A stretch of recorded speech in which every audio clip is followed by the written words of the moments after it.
Inilah proses evakuasi sopir truk yang terlibat kecelakaan adu banteng dengan bus pariwisata di Kabupaten Kulon Progo, Yogyakarta, Sabtu dini hari. Evakuasi berjalan dramatis lantaran sopir terjepit di kabin truk. Dengan menggunakan alat pemotong, petugas berhasil mengevakuasi korban dan langsung dibawa ke RSUD Wates. Kecelakaan bermula saat truk pengangkut pasir melaju dengan kecepatan sedang dari arah Kabupaten Bantul menuju arah Purworejo. Diduga sopir truk mengantuk sehingga masuk ke lajur kanan dan bertabrakan dengan bus pariwisata. Evakuasi tadi cukup lumayan lama karena kaki kanan dan kiri korban terjepit dan tangan juga terjepit. Namun sudah berhasil evakuasi. Dari arah Karangkuni, kemudian dari arah timur menuju ke barat. Namun demikian untuk kronologis penyebabnya masih didalami karena saksi-saksi masih dalam proses pengumpulan data-data. Akibat kecelakaan ini, sopir truk luka parah dan meninggal dunia di rumah sakit. Sementara 2 kru bus pariwisata luka ringan dan dibawa ke rumah sakit Rizky Amalia. Dari Kabupaten Kulon Progo, Yogyakarta, Budi Utomo, iNews melaporkan.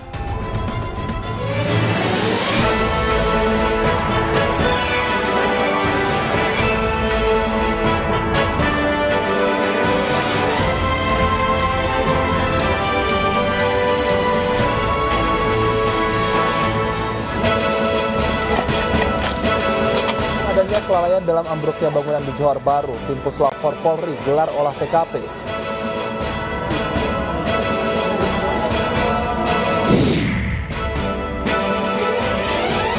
Baradae datangi LPSK, jalani asesmen setelah memohon perlindungan.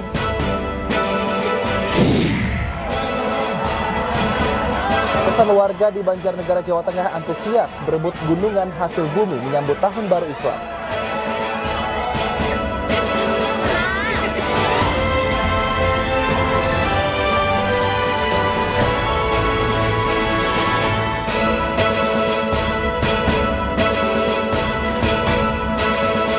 Halo, selamat sore pemirsa. Demikian tadi berita pilihan iNews Sore bersama saya Syafaati Suryo Dan saya Wilson Purba. Kita awali iNews Sore dengan informasi dari kecelakaan truk pengangkut bata ringan yang terguling usai menabrak tiang lampu di Jalan Gatot Subroto, Jakarta Selatan. Diduga pengemudi truk mengantuk.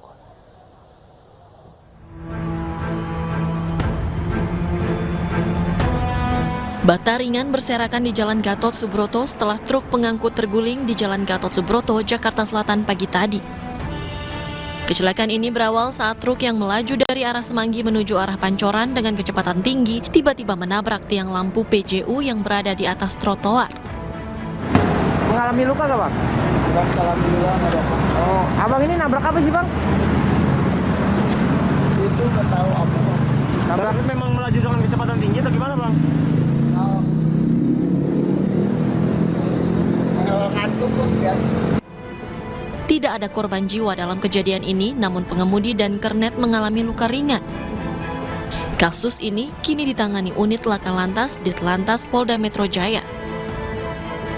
Dari Jakarta, Den Helmi Sajangbati, iNews melaporkan. Pemirsa, polisi menggelar olah tempat kejadian perkara ambruknya rumah di Jalan Rawa Sawah 2, Johar, Jakarta Pusat. Dari lokasi, petugas mengambil sampel berupa potongan beton untuk dianalisa.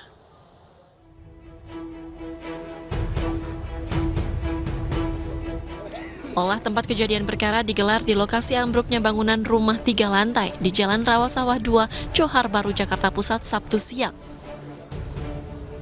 Untuk mengetahui penyebab pasti ambruknya bangunan, petugas mengambil sampel berupa potongan beton dan besi untuk dianalisa di laboratorium forensik.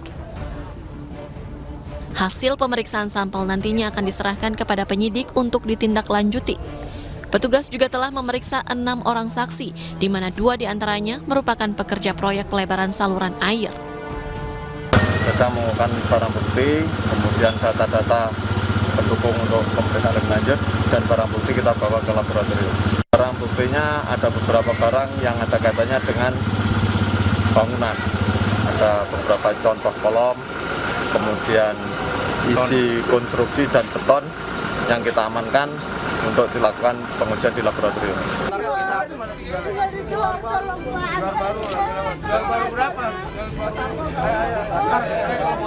Sebelumnya, sebuah rumah berlantai 3 yang juga difungsikan sebagai ruko ambruk Kamis sore. Akibatnya, bangunan ini hancur dan 2 sepeda motor rusak. Selain itu, 2 orang meninggal dunia dan 1 orang terluka. Adapun kerugian yang timbul ditaksir mencapai ratusan juta rupiah. Dari Jakarta, Rani Sanjaya, iNews melaporkan. 9 kendaraan terlibat kecelakaan beruntun di jalur Tengkorang, Singgalang, Karyang, Kabupaten Datar, Sumatera Barat. 6 orang terluka dan 1 orang tewas dalam kecelakaan ini.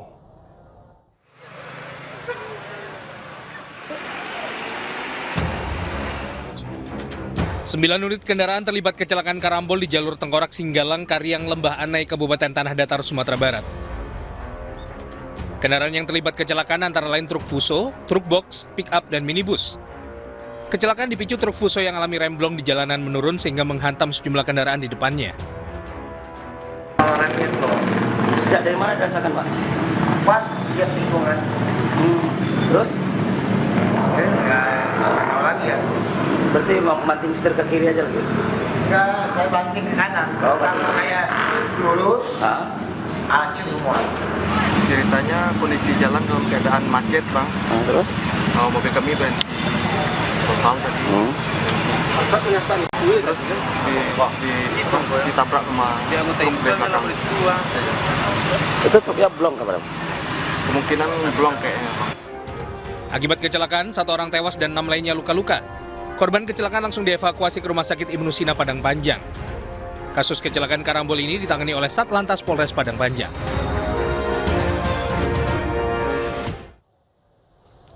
Pesawat Batik Air rute Jakarta-Makassar ngerem mendadak saat akan take off di Bandara Soekarno-Hatta pada Sabtu pagi. Kejadian itu diduga akibat kendala teknis.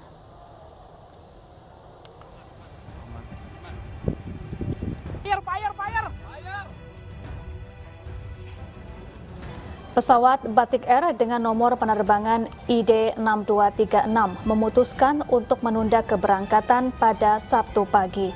Menurut Corporate Communication Strategic of Batik Air, Danang Mandala Prihartono, penundaan keberangkatan itu karena ada indikator pada kokpit yang menunjukkan salah satu komponen pada pesawat yang perlu pengecekan.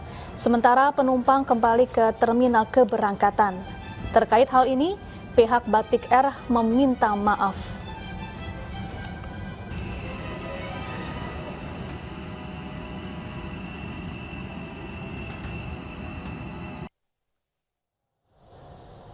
Ya, untuk mengetahui bagaimana saat pesawat Batik Air menunda keberangkatan, sudah bergabung bersama kami Dr. Boyke Dian Nugraha yang saat itu menjadi penumpang. Selamat sore, Dr. Boyke. Selamat sore. Iya, Dr. Boyke, bisa digambarkan bagaimana situasinya saat Anda berada dalam pesawat Batik Air yang kemudian mengerem mendadak saat akan lepas landas? Iya, kalau digambarkan situasinya yang mencekam dan kaget seperti itu karena kan pesawatnya sudah mau naik kan, mau landas. Tiba-tiba direm mendadak begitu sampai kaki itu artinya apa? Harus menahan ya.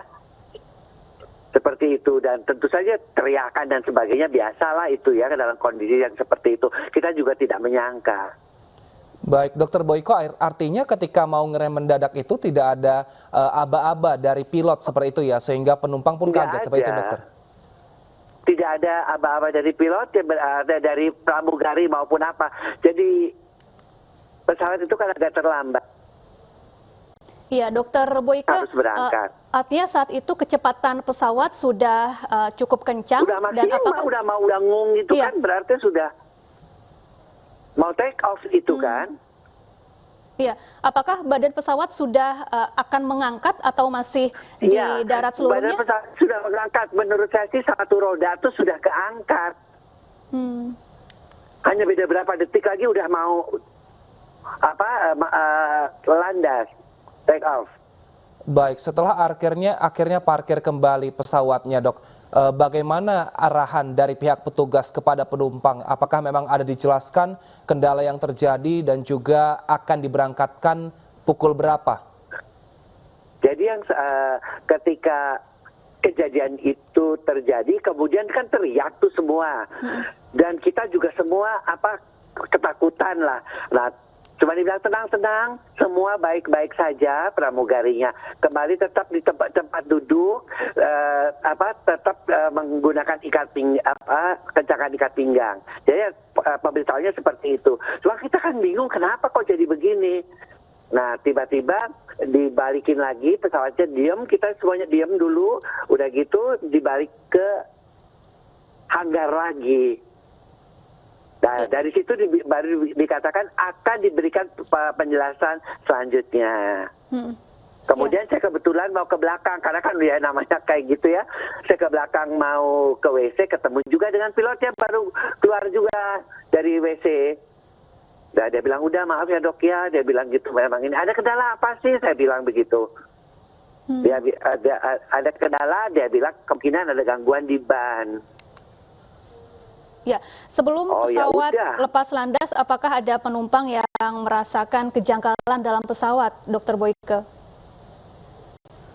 Yang kejanggalannya itu dimulai dari pertama kali mau terlepas landas kan udah dibilangin pramugarinya pesawat akan lepas landas sebentar lagi. Kita udah siap-siap kan, tiba-tiba ditunda karena sedang mengisi bensin bahan bakar pesawat. Cuman saya dalam hati nggak berani ngerti juga sih.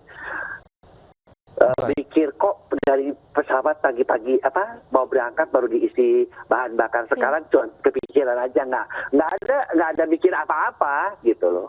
Baik, yang penting sekarang semua penumpang dan juga awak pesawat ini semuanya selamat. Tapi ketakutan itu kan masih tetap mencekam ya. Semoga tidak akan terulang kembali ya.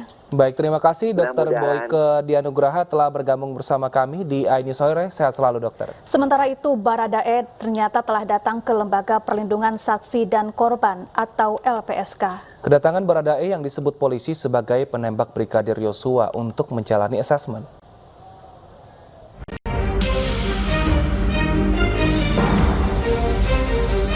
Baradae, salah satu ajudan Irjen Verdi Sambo yang disebut sebagai penembak Brigadir Joshua, mendatangi kantor Lembaga Perlindungan Saksi dan Korban pada Jumat siang.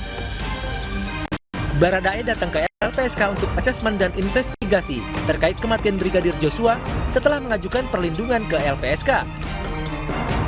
Namun istri Verdi Sambo yang juga mengajukan belum hadir. Itu cuma salah satu tahapan dari tahapan yang ada 4 hal yang kita periksa tentang sifat penting keterangan.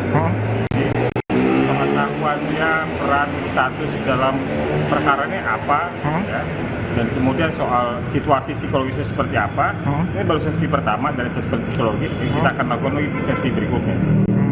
Kemudian kami akan mendalami soal ancamannya, termasuk juga latar belakang atau track record dari pemohon. Semenjak kematian Brigadir Joshua yang disebut Polri akibat baku tembak, Baradae yang disebut menjadi penembaknya baru sekali muncul ke publik, yaitu ketika dipanggil Komnas HAM Selasa kemarin bersamaan dengan ajudan Sambo lainnya. Hampir 3 pekan tewasnya Brigadir J, polisi belum juga menetapkan tersangka. Kami akan membahasnya usai jeda. Tetaplah di iNews Sore.